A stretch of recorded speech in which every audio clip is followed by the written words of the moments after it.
Depuis 2022, il est interdit de forer des puits d'exploration ou d'exploitation pétrolière un peu partout au Québec. Mais cette loi du gouvernement Legault continue d'être contestée par les sociétés d'exploration qui estiment avoir assumé la part de risque sans en récolter aucun bénéfice.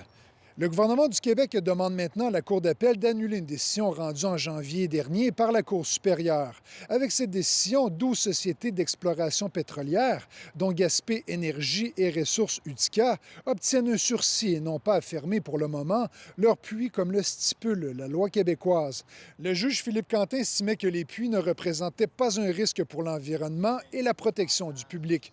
Les deux parties étaient de retour en cours jeudi matin et la Cour supérieure n'a toujours pas rendu de décision dans cette affaire. C'est une décision qui doit trancher. Est-ce que le droit de propriété est absolu? Est-ce que les intérêts collectifs peuvent justifier de restreindre les droits de propriété privée? Le Centre québécois du droit de l'environnement estime que si la Cour d'appel ne tranche pas en faveur du gouvernement du Québec dans cette affaire, cela remettra en cause le droit essentiel de légiférer pour le bien commun au détriment des intérêts privés. C'est une décision qui pourrait avoir des répercussions qui se feraient sentir longtemps, non seulement quant aux hydrocarbures, mais aussi dans d'autres domaines. Par exemple, en droit municipal, quand on sait que les municipalités se font poursuivre parfois en expropriation déguisée par des propriétaires privés quand les municipalités adoptent des règles de protection du territoire.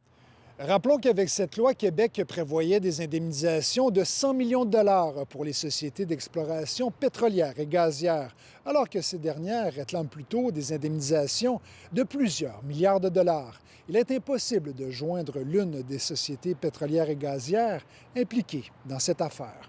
Ici Martin Tulgouat, Radio-Canada, Gaspé.